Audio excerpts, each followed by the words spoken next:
Welcome to episode 28 of the Rescued by Dragons podcast, Tales of the Brunch Club, a fantasy fiction podcast inspired by a weekly homebrew Dungeons & Dragons campaign. My name is Bethany Powers, and I play Diesa in the Dungeons & Dragons campaign this story is based on. I invite you to picture yourself in a cozy, torchlit tavern, ale in hand, gathered around a table with other listeners, waiting to hear the next chapter in the Tales of the Brunch Club. But first, a quick recap. In the previous episode, the Brunch Club tried to prevent a fight between Lady Tyrol and Ahura Mazda. After Ahura Mazda killed Lady Tyrol, her corpse rose and obediently followed him through a portal as he made his escape from the mansion.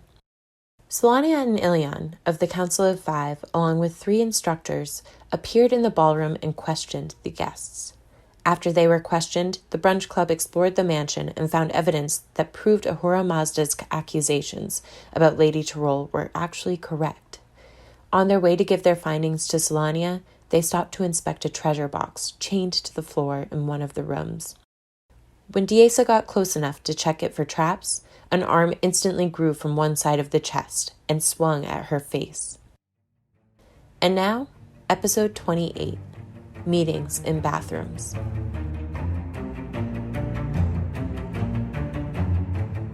As the fist swung past her, Diesa jumped back. The keg-sized chest rose up off of the floor as 2 squat, sturdy legs extended from underneath it.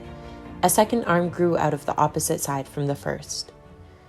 The gap between the lid and the box undulated up and down.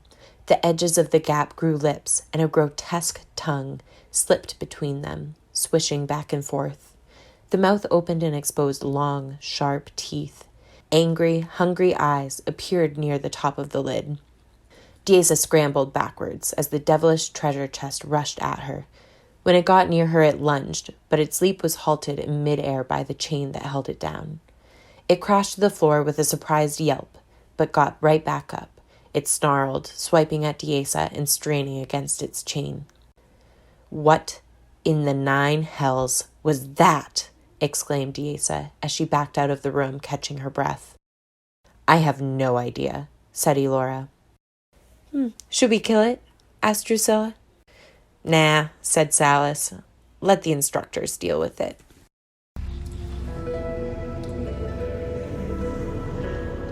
Moving along, they were relieved to find a more friendly Solania alone in the ballroom. She invited them into a side room where they could talk in private. Forjan handed her the sheaf of papers Diesa had found in Lady Tyrol's desk. "These appear to be proof that Lady Tyrol was the assassin, Varjo," the paladin told her. "They're in code. I can translate if you want," Diesa offered. Solania leafed through the papers and glanced at a few of them. "Thank you," she told Diesa. "That won't be necessary." "So, it looks like Ahura Mazda was right about her," said Salas. Solania nodded. "It appears so. Still, it doesn't excuse him for killing her. He will have to be found and dealt with accordingly," she said seriously. "That's too bad," sighed Salas. "He was going to help me control my magic." "I've been thinking about how you got your powers," said Solania. "Beholders do not have the ability to grant magic. They are cunning and evil creatures, though. Most likely it sensed magic within you, then manipulated you into sacrificing your father." "Why would it do that?" Forjan asked. "What would it have to gain?" Solania sighed. "I don't know. I haven't figured that part out yet," she admitted. "However, I may have a task for you, and should you complete it, I can arrange access to the library," she told them with optimism in her voice. "That may help you find some answers." "What's the job?" asked Elora. "I can't tell you here. I'll contact you tomorrow," said Solania. She stood up, bid them good night, and told them that they were free to leave. Later, the Brunch Club found their coachman asleep in the back of their carriage. He clutched an empty bottle of whiskey high on his chest and smelled much the same. "Looks like I have to drive," said Salas, climbing excitedly onto the driver's bench. The rest of them climbed into the carriage and held onto the rails tightly. Salas was able to gingerly coax the two horses down the small street leading up to Lady Tyrrell's villa. When she got to the main road, though, she urged them to move a little faster, giggling all the while.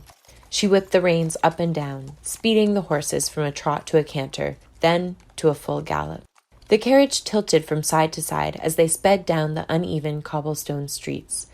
When Salas took a corner as fast as the horses would allow, all four wheels of the carriage lifted off the ground.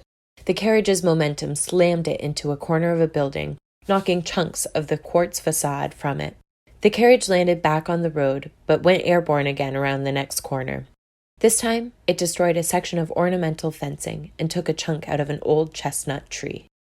The road straightened, allowing Salas to gain control of the carriage. She slowed down when she saw a group of town guards ahead of her. A guard on horseback galloped past them and stopped when he reached the guards. The mounted guard commanded them to halt. An older guard approached them and asked Salas to climb down and the passengers to exit the carriage. "You were driving fast and reckless," the guard told Salas. "Sorry, our coachman got drunk while we were at a party and I had to drive. The horses got away from me," the gnome said, as apologetically as possible. The experienced guard looked inside the carriage at the sleeping coachman. "I'm still going to have to fine you for the damage," he said. "How much?" Salas asked. 250 gold, the guard said. "What? That's robbery," said an annoyed Diesa. The guard looked at her. "That's just the fine. There's also another 150 gold for the damage you did." "How do we know you're not going to just keep it?" Diesa said disrespectfully. The older guard approached her and looked down at her. "Listen here, dwarf. I don't know what filthy cave you're from, but this is a civilized city, and actions have consequences. You can pay the 400 gold now, or spend the night in jail and pay it anyway." Forjan stepped between Diesa and the older guard. He handed him the gold and apologized on behalf of the group. The mounted guard followed them back to the Rampant Wizard Inn to make sure Salas kept the horses at a reasonable speed. They paid to stable the horses, rented the coachman a room for the night, and put him to bed, with a note and some more gold to cover the damages to the carriage. When the brunch club went to check on the coachman in the morning, he and his carriage were gone. Without knowing where or when Solania was going to contact them, they decided to sell Lady Tyrrell's necklace and then get some brunch. They brought the necklace to the I Don't Care at All jewel smithery run by Tuft and his grandmother, Nedna. Tuft's eyes lit up happily when Salas walked through the door, although his excitement softened a bit when he saw the rest of the brunch club follow her inside. "Hi, Salas," Tuft greeted her. He waved at her friends politely, acknowledging their presence as well. "Hey, Tuft," Salas said. She leaned close to him and they chatted quietly for a moment. Then she handed him Lady Tyrrell's necklace. "We'd like to sell this. How much can you give us?" Tuft took the necklace. "I think Grandma already appraised this at around 2,000 gold, he said. How about 2,100, Salas said. 2,000 for the necklace and an extra 100 for the cool story that goes with it. Tuft couldn't resist Salas's smile, and it was a good story, so he agreed to the price.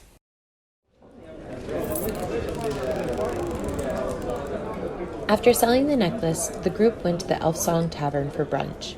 It was crowded, which made them hesitant to talk about the previous night, or what the job Solania had for them could be.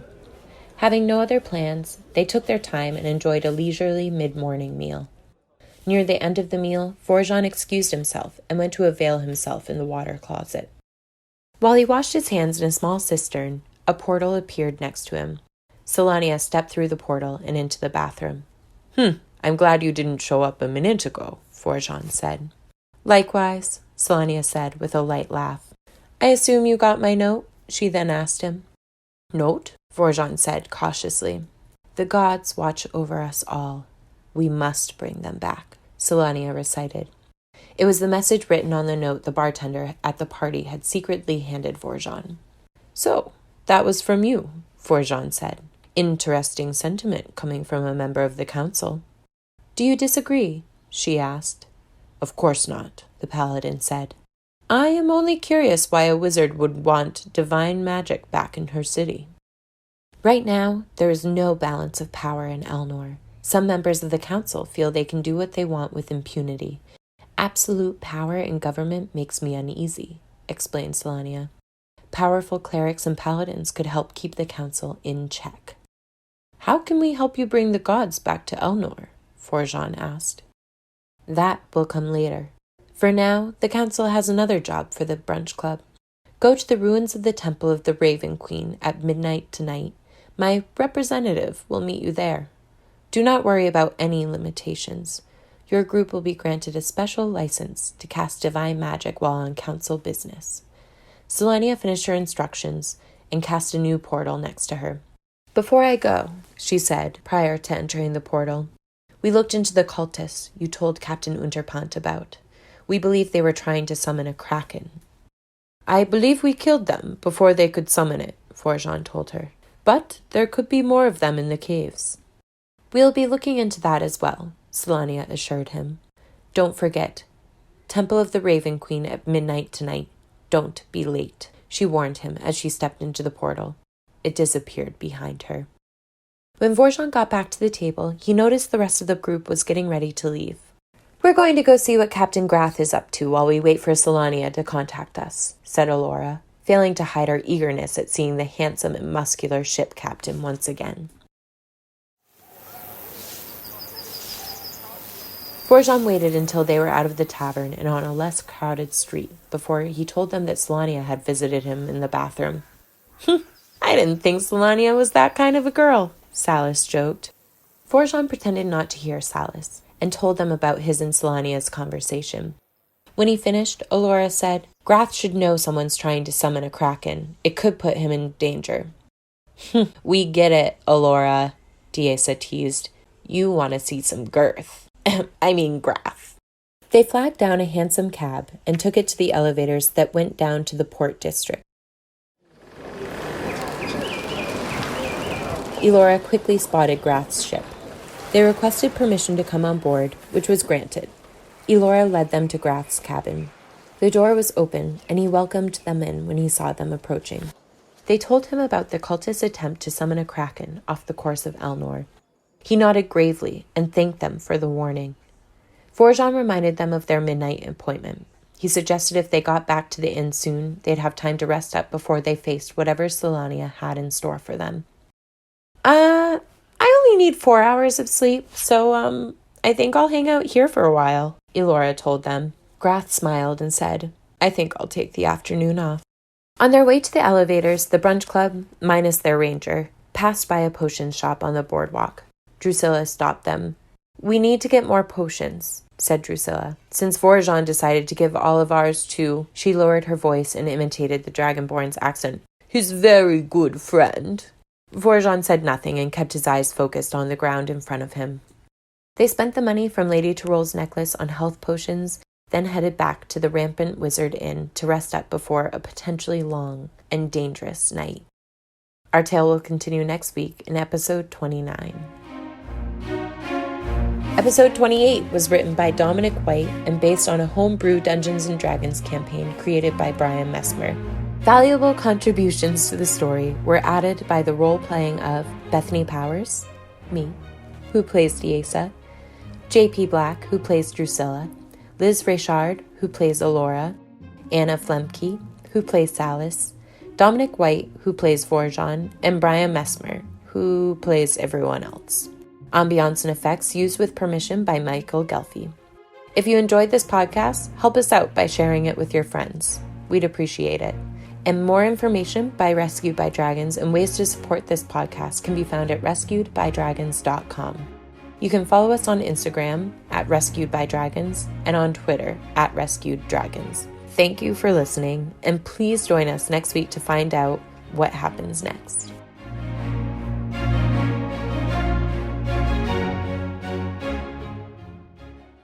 Bethany Powers, that's me, who plays fuck.